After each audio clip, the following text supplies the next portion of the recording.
Buonasera da Sicilia 24, vediamo insieme i titoli. Via la tendopoli, rifugio di decine di braccianti agricoli stranieri che non sanno dove andare. Il sindaco di Paternò ha firmato lo sgombero, non si può vivere in condizioni disumane. Villa confiscata alla Stidda, data alle fiamme a Gela, avrebbe dovuto ospitare un centro di recupero per le tossicodipendenze. Il procuratore Musti: è una sfida, reagiremo.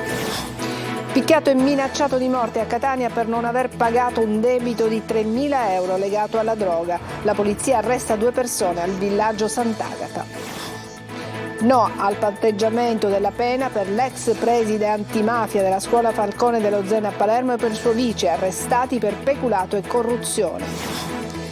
Dai pasti caldi all'assistenza sanitaria a Catania, l'Health Center della Caritas si prende cura di quanti sono rimasti indietro, tanti gli italiani, nuovi poveri. Torna in piedi il Telamone, il colosso di 8 metri che reggeva il tempio di Zeus nella Valle dei Templi di Agrigento. È stato ricostruito con frammenti di altre statue. Calcio, il Catania batte 2-0 il Rimini e vola in finale di Coppa Italia di Serie C. Ancora una volta decisivo Castellini.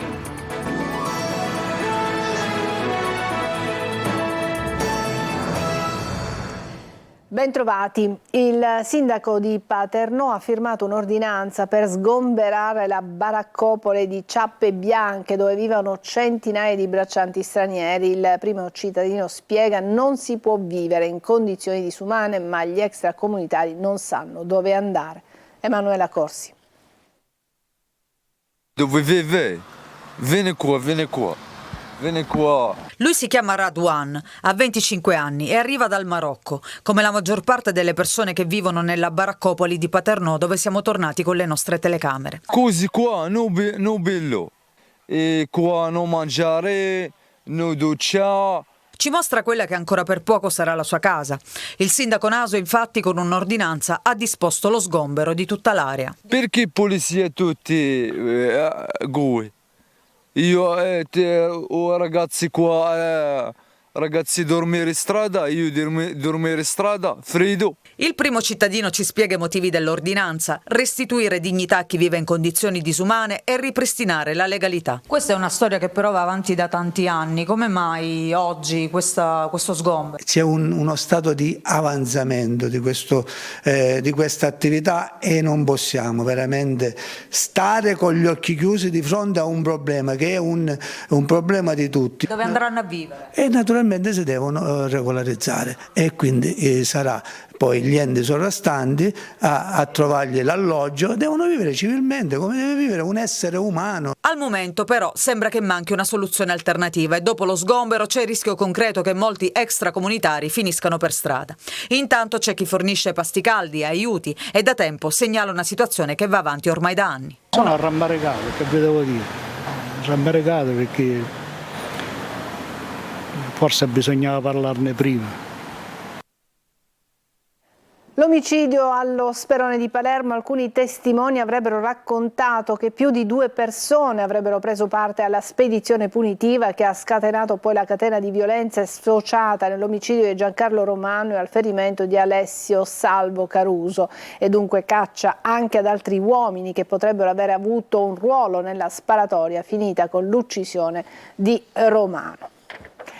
Alla periferia di Gela una villa con piscina confiscata alla mafia è stata data alle fiamme. Doveva diventare un centro di recupero per tossicodipendenti. Il procuratore di Gela Musti dice: è una sfida, reagiremo. GR Italia. Doveva accogliere a breve un centro di recupero per tossicodipendenti. L'associazione Casa Rosetta di Caltanissetta aveva presentato l'unica istanza al comune di Gela per l'assegnazione del bene confiscato alla mafia lo scorso 2010. Purtroppo però tutto è andato in fumo questa notte quando la villa sequestrata all'esponente della Stidda gelese Salvatore Murana è andata distrutta dalle fiamme. L'incendio è divampato intorno alle 2:30 della notte. Diversi punti di innesco sui 3 piani della casa che praticamente risulta totalmente distrutta. Lo stabile, suddiviso su 3 livelli con una piscina circondata da un florido giardino, è andato totalmente distrutto. Chiara, secondo gli inquirenti, la matrice dolosa del gesto. L'immobile sequestrato al boss era stato già assegnato a Casa Rosetta, che avrebbe dovuto realizzare nelle prossime settimane qui un centro per recupero di tossicodipendenti. La villa era stata confiscata nel 2010 a Murana, accusato da 8 collaboratori di giustizia di riciclare i soldi della Stidda. Dopo il sequestro definitivo, l'uomo consegnò le chiavi dell'immobile all'ufficiale giudiziario e con i suoi familiari lo sgomberò, ma poi ci ripensò, tornando a occupare una porzione dello stabile. Lo scorso 28 settembre lo sgombero definitivo ad opera delle forze dell'ordine e l'avvio dell'iter per l'assegnazione. Oggi le fiamme hanno cancellato tutto. Questa notte è stato compiuto un gesto vile che va contro la legalità, contro lo Stato, e quindi dobbiamo sicuramente reagire con tutti gli strumenti che lo Stato ci dà per reagire proprio a questa gravissima azione, che è una sfida. E faremo di tutto affinché siano assicurati alla giustizia i colpevoli e affinché soprattutto questo bene possa tornare nella disponibilità concreta dello Stato. Ferma condanna anche da parte del sindaco di Gela. Noi continuiamo, come sempre, nell'impegno incessante, continuo, senza indietreggiare, perché lo Stato c'è, è presente in tutte le sue articolazioni e vogliamo continuare in questa direzione.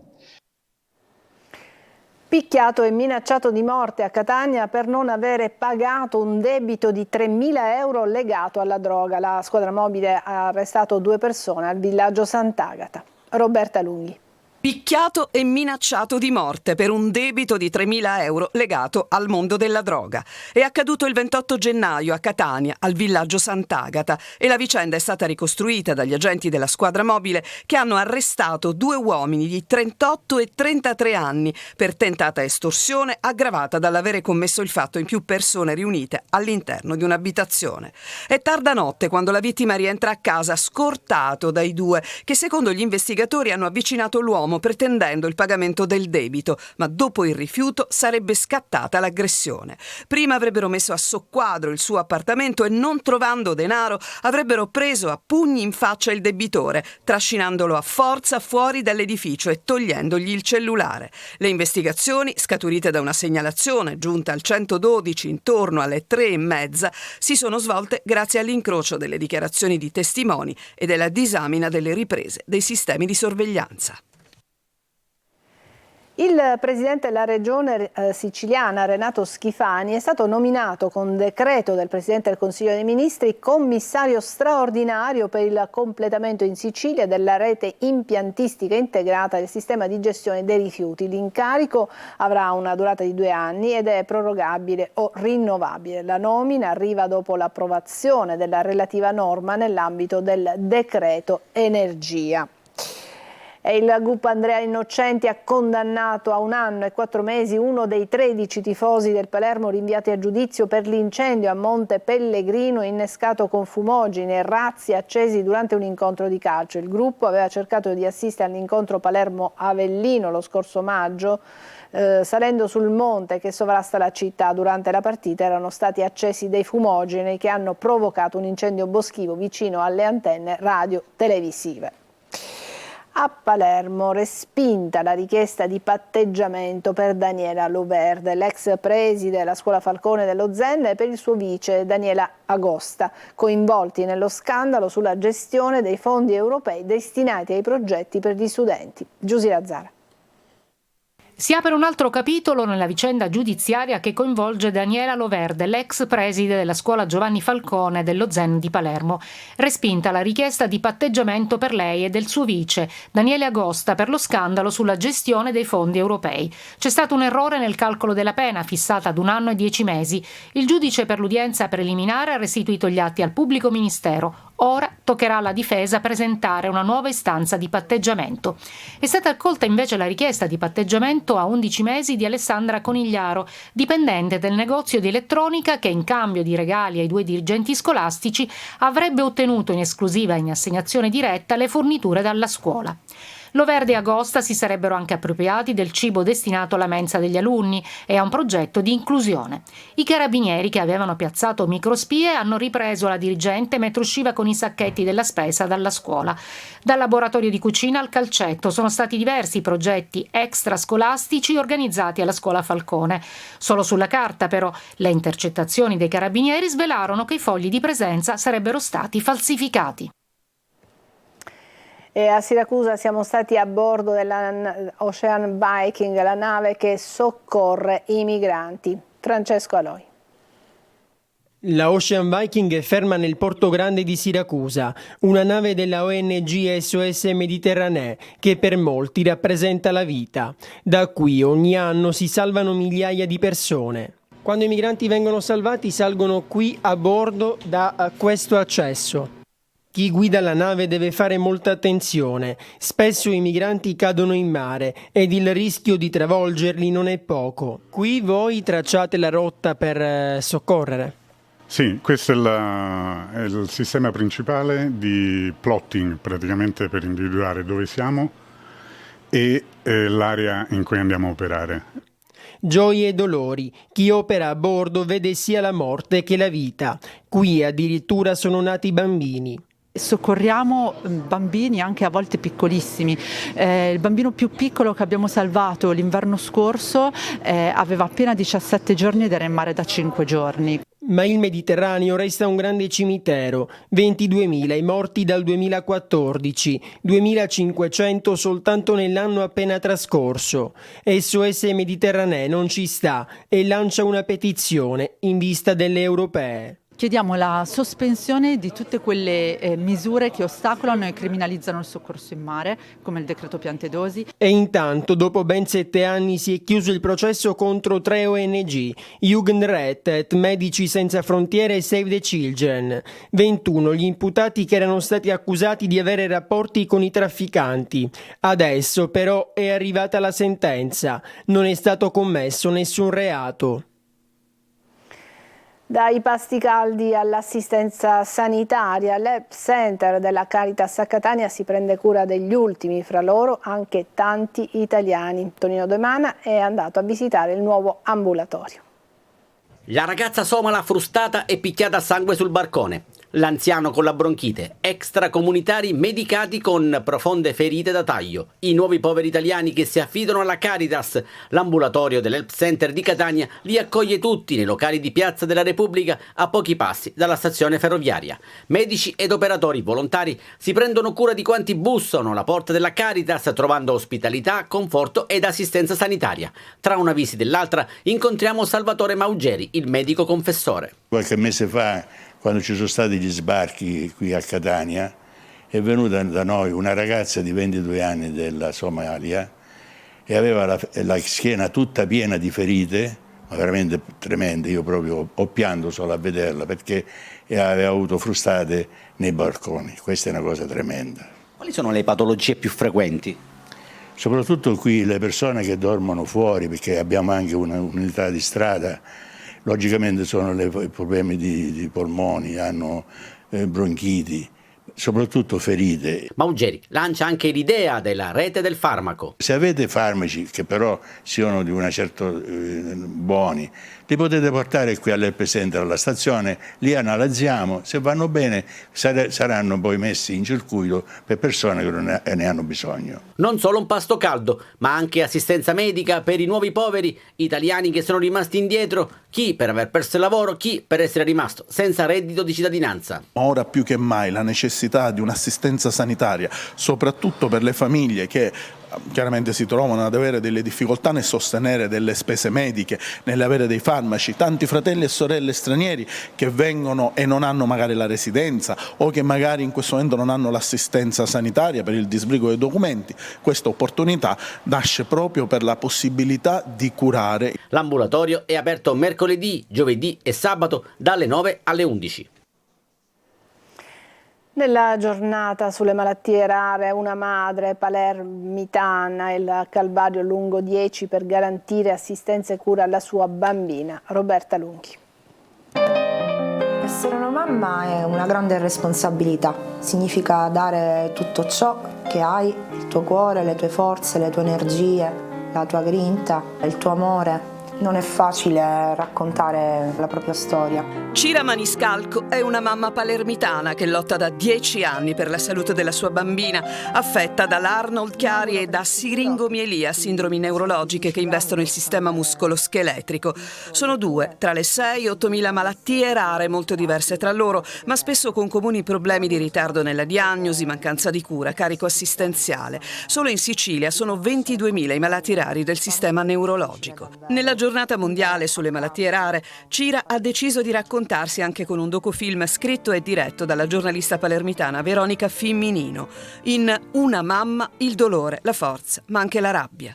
Perché non possiamo accettare che i nostri figli non debbano avere il diritto alla salute e quindi la possibilità di poter avere delle cure adeguate. In Sicilia in questi anni è mancato il reparto di neurochirurgia pediatrica che serviva proprio a prendere in carico i nostri pazienti. Quindi da lì siamo stati costretti a rivolgerci in centri altamente specializzati fuori dalla nostra regione, dove ci sono stati appunto delle spese ingenti che hanno seriamente messo in difficoltà economica non soltanto me. Spese insostenibili per questa famiglia in 10 anni di viaggi della speranza a Firenze, mai alcun rimborso. E seppur vero che c'è un registro regionale dei malati rari nell'isola, ciò che poi conta è che questi abbiano il centro di riferimento sul territorio per le cure. Chiedo alle istituzioni che si possa creare questo reparto e nello stesso tempo creare un team multidisciplinare in grado di poter prendere in carico i pazienti dall'inizio fino alla fine del percorso diagnostico e terapeutico. Mi auguro soprattutto che anche le istituzioni possano riconoscere e comprendere quanto è difficile davvero vivere accanto a un paziente con malattie rare. I familiari di una donna di 56 anni di Niscemi, in provincia di Caltanissetta, morta il 21 febbraio all'ospedale di Vittoria, nel Ragusano, hanno presentato un esposto ai carabinieri di Vittoria perché si faccia luce sul decesso. Per 2 volte nell'arco di 24 ore i familiari hanno portato la paziente all'ospedale di Caltagirone per forti dolori intestinali e per 2 volte è stata rimandata a casa. Quindi la corsa al pronto soccorso di Vittoria, dopo un TAC dagli esiti allarmanti, è stata sottoposta a intervento chirurgico. Il giorno dopo è morta. E adesso andiamo ad Agrigento. Torna in piedi nella Valle dei Templi il Telamone. Dopo 20 anni di studi, ricerche e restauri, il gigante di pietra dell'antica Akragas, uno dei giganti di quasi 8 metri di altezza che hanno sorretto il tempio di Zeus, è stato portato in posizione eretta. Davide Sardo.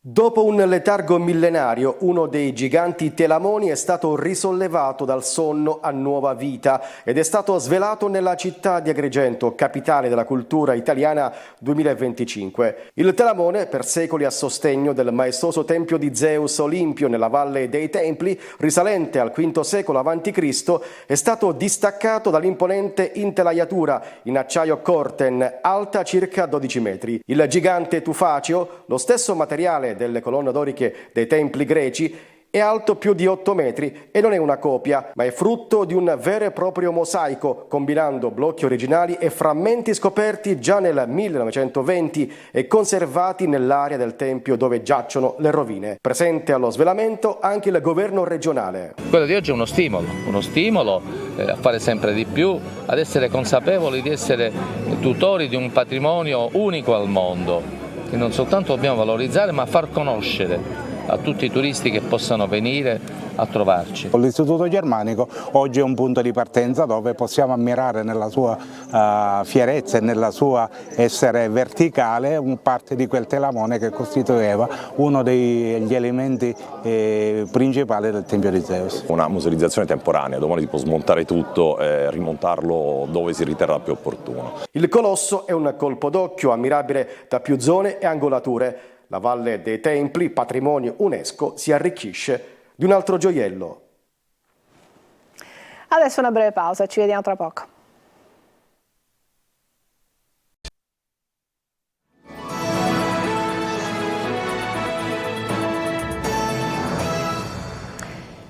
La commissione bicamerale sull'insularità ha analizzato le differenze fra Sicilia e Sardegna. Il risultato è che la nostra isola risulta ancora più isolata e non solo per quanto riguarda le infrastrutture.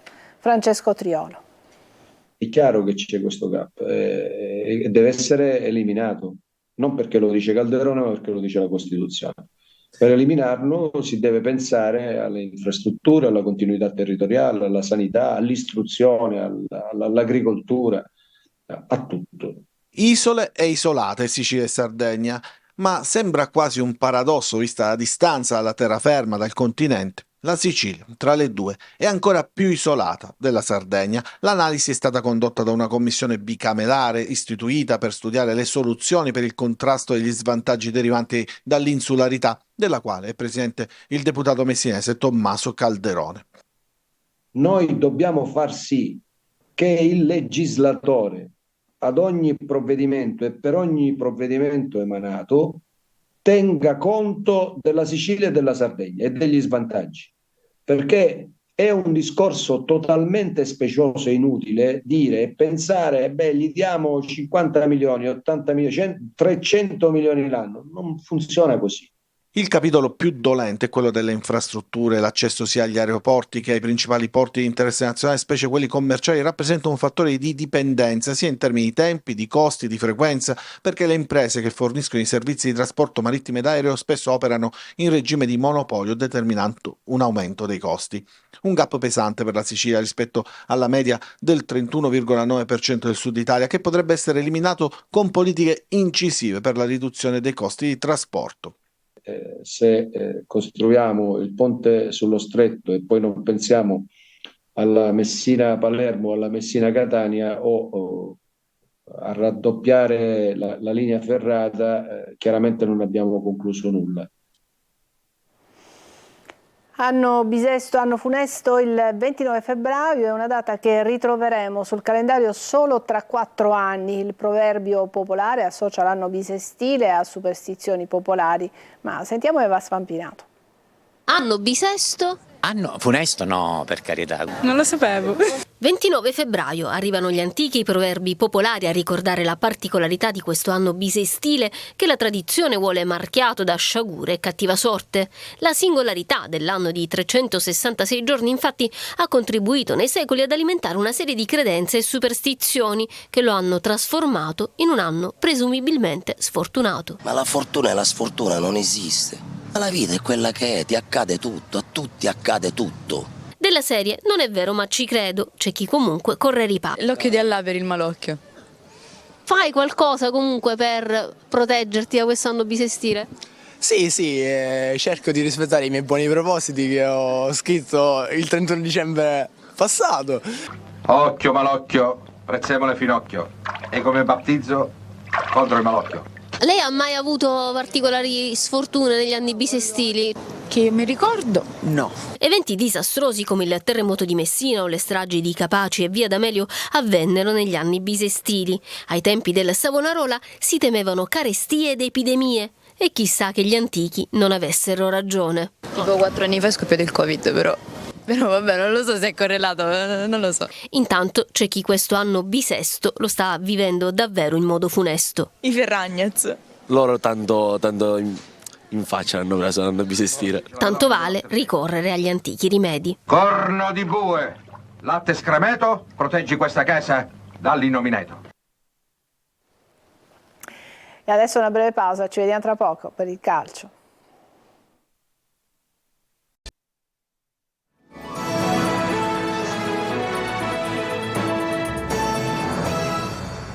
Eccoci al calcio, il Catania ha battuto il Rimini e va in finale di Coppa Italia. Castellini fa esplodere il Massimino e dedica il gol ai tifosi. Tonino De Mana. Minuto 85, una palla vagante arriva sui piedi di Castellini che non ci pensa 2 volte e scarica un sinistro all'angolino. Catania 2, Rimini 0. È il gol della liberazione e della qualificazione alla finalissima di Coppa Italia di Serie C e che apre un'autostrada verso la fase nazionale dei playoff. Sarà il Padova a contendere il trofeo ai rossazzurri in un doppio confronto, 19 marzo a Leuganeo, il 2 aprile in Sicilia, che stuzzica già la fantasia dei tifosi. Il grande cuore rossazzurro batte forte in una serata che rende felici tutti, dalla squadra alla dirigenza, Pellegrini in testa, passando per i tifosi e per finire al cassiere del Massimino che si frega le mani con 19.842 spettatori paganti. E da solo vale il prezzo del biglietto il potente sinistro di Alessio Castellini, l'uomo della provvidenza che nel finale spezza l'equilibrio e fa pendere la bilancia dalla parte del Catania. Il suo gol fa esplodere lo stadio, una prodezza da vedere e rivedere, bella ed efficace che spalanca le porte del paradiso. In una partita da dentro o fuori, ma con il sostegno della città, il Catania lotta, soffre e alla fine porta a casa la vittoria ribaltando l'1-0 maturato in Romagna. Apre le danze al 17° Cicerelli, che da posizione favorevole spedisce sotto la traversa dopo un'azione caparbia di Sturaro. È il gol che mette la doppia sfida sui binari della parità. Dopo il vantaggio, la squadra di Lucarelli si abbassa e concede il pallino che gioca agli ospiti. Albertoni se la cava 2 volte sulla mesta, con il Catania che aspetta pazientemente, ma che con carattere e generosità argina gli attacchi dei romagnoli, per poi sfiorare il raddoppio con Teglio, che si fa respingere la conclusione da Colombi. E mentre sul Massimino aleggiava lo spettro dei supplementari, ecco spuntare Castellini, che con il suo sinistro ciclonico gonfia la rete e manda in estasi il popolo rossazzurro. Dovrei dedicarla a tante persone, la dedico comunque a tutta la squadra, allo staff, al mister, alla società, che comunque stanno facendo tantissimo, ovviamente anche a tutti i tifosi che stasera sono venuti, perché credo che anche il loro supporto, soprattutto il loro supporto, ci ha dato una grande mano. E azzurro il cielo sopra Catania, rosso-azzurro. Ci fermiamo qui, è tutto per questa edizione di Sicilia 24. Grazie per averci seguito, buona serata.